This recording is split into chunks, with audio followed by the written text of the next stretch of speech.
Snow rarely falls in Los Angeles, but that December, the city seemed to hold its breath as if waiting for a storm. The Forrester mansion was alive with light, garlands woven across the banisters, candles flickering on polished surfaces, and the faint sound of carols drifting from the speakers. To everyone, it felt like a chance to heal after a year of loss and division.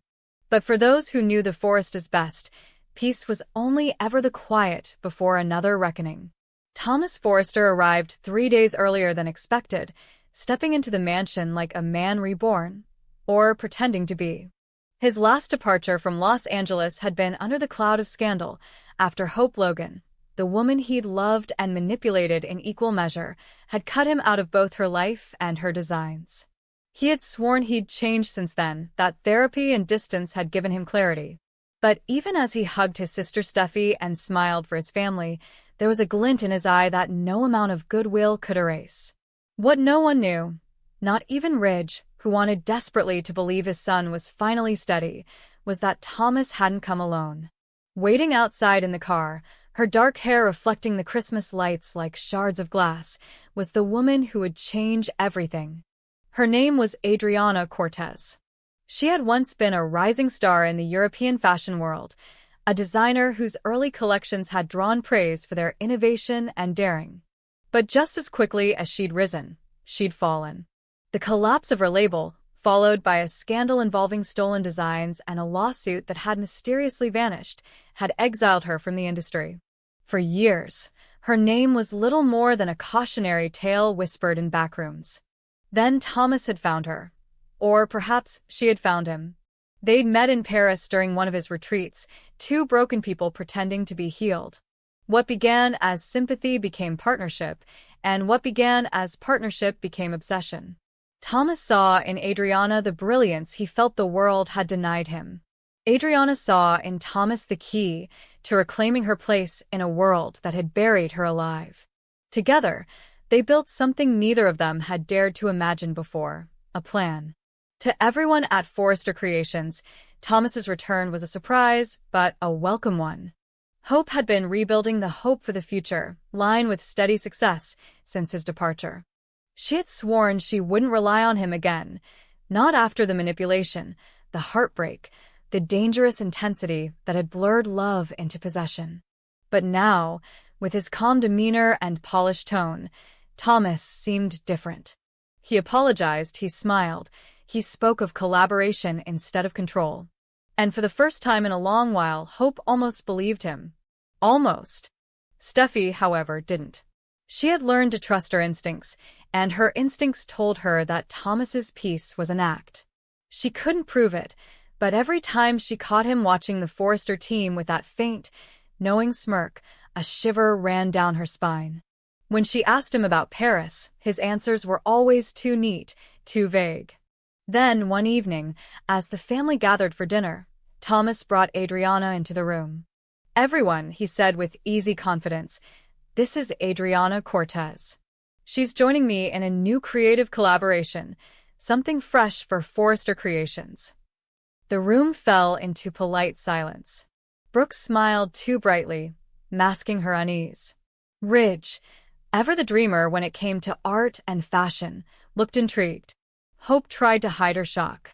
And Steffi's gaze sharpened instantly. Adriana was stunning. Her presence filled the room like smoke, elegant but dangerous.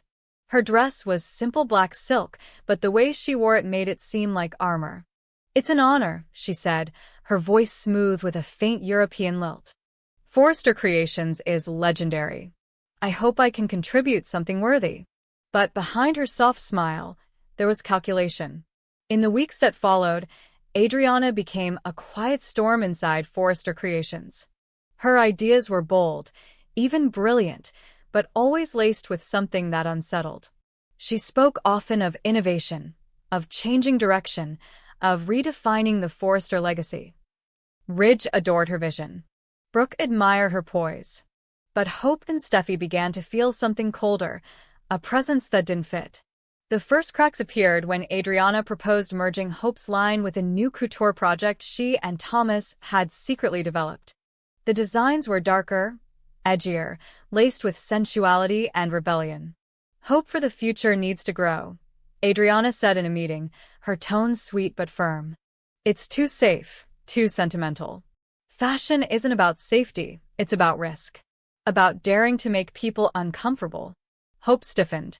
My line stands for optimism, for compassion, for stagnation, Adriana interrupted gently. Forgive me, but idealism doesn't sell anymore. Thomas said nothing, letting Adriana speak for him, his eyes fixed on Hope with a mix of challenge and something darker, satisfaction. Steffi watched the exchange, her stomach tightening. After the meeting, she confronted Thomas in private. What's going on? She demanded. You've barely been back a month, and already you're undermining Hope. And this woman, who exactly is she? Thomas's smile was faint, almost pitying. She's a genius, Steffi.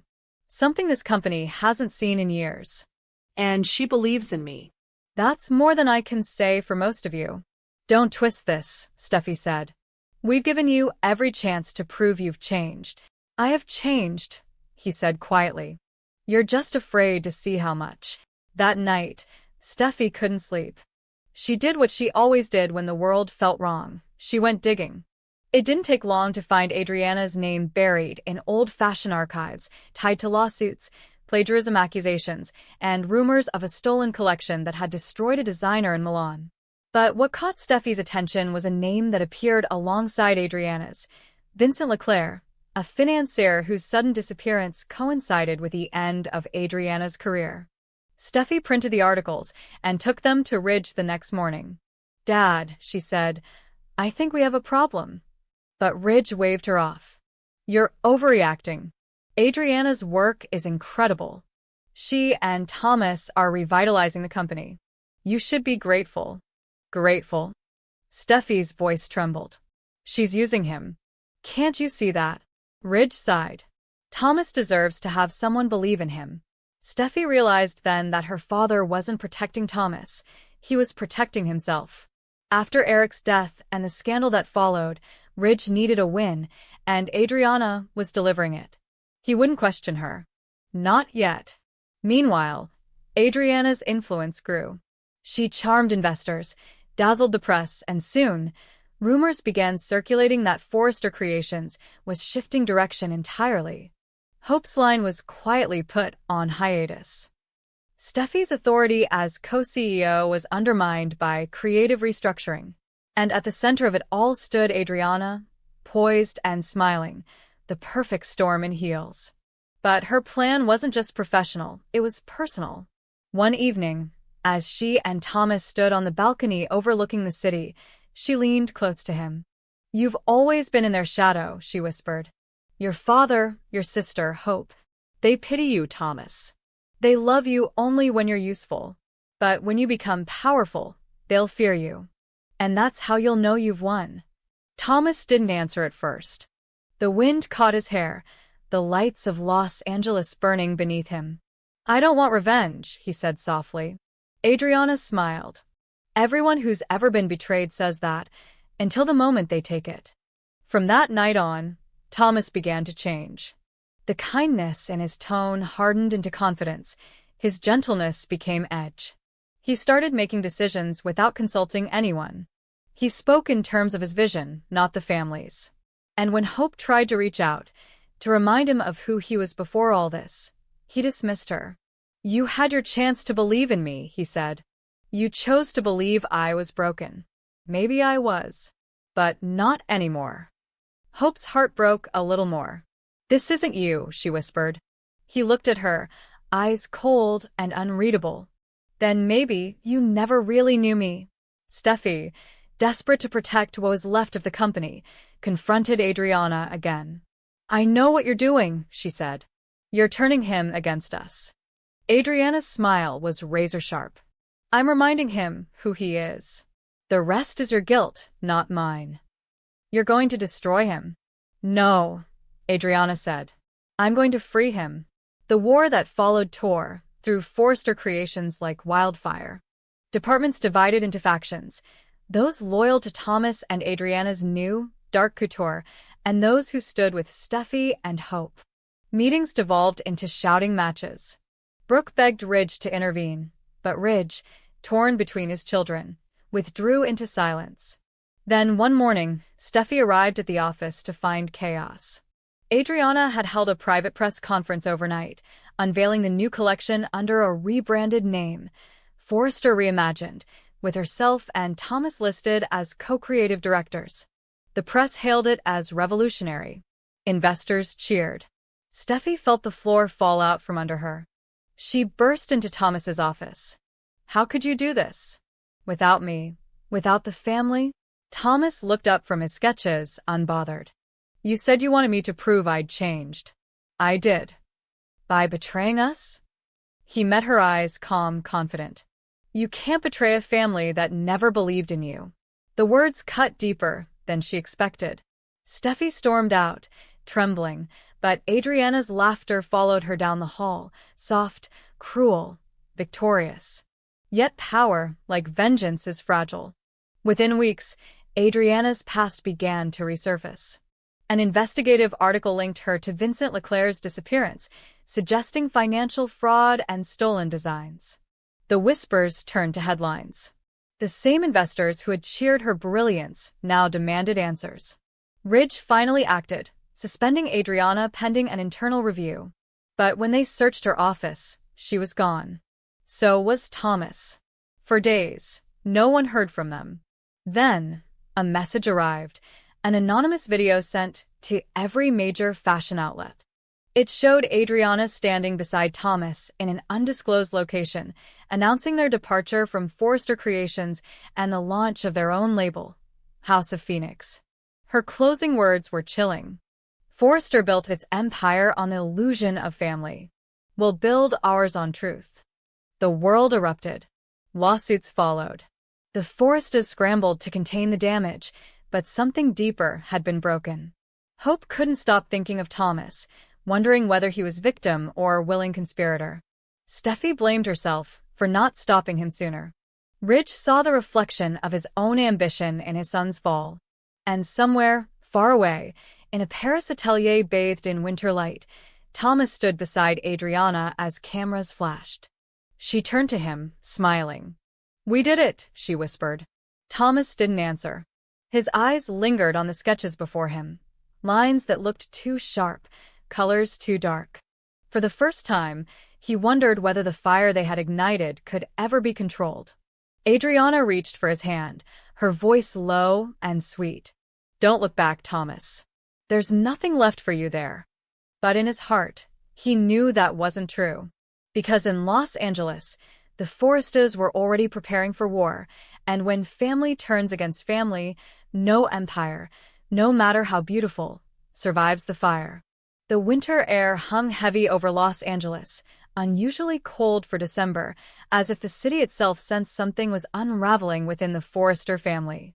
Ridge Forrester had always been a man built from ambition and artistry, a symbol of control, the embodiment of a legacy that refused to age. Yet beneath the tailored suits and commanding presence, cracks had begun to form. He was exhausted, more than he would ever admit. Between the public battle with his father over retirement, the power struggle with Bill Spencer, and the growing distance within his own family, Ridge found himself living in a storm that no longer had a calm center. Every decision, every confrontation, every word spoken in defense of his pride was pulling something vital from inside him until there was almost nothing left. Eric's decline had been the first blow. Watching his father's health falter had stirred something primal in Ridge, a mix of love, fear, and guilt that he couldn't quite articulate. Their relationship had always been defined by both reverence and rivalry. When Eric refused to step down, Ridge saw not wisdom but stubbornness. When Eric fought to keep designing, Ridge saw denial. Yet beneath all that frustration lived a son terrified of losing his father. The argument that erupted between them over Eric's future at Forrester Creations had grown from words into venom. Ridge's need to protect the company collided with Eric's need to prove he still mattered. It wasn't about fashion anymore.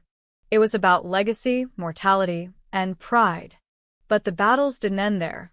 Bill Spencer, with his empire of arrogance and manipulation, had once again inserted himself into Forrester business, offering deals that came wrapped in threats.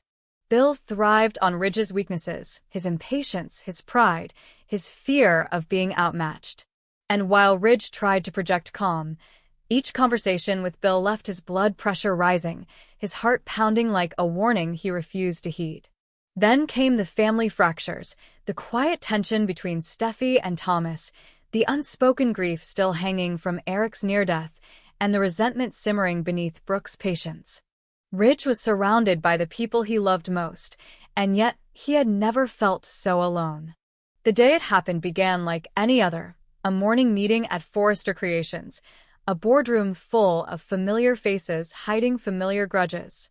Eric had been discharged from the hospital and insisted on attending via video call, his voice weaker, but his will unbroken.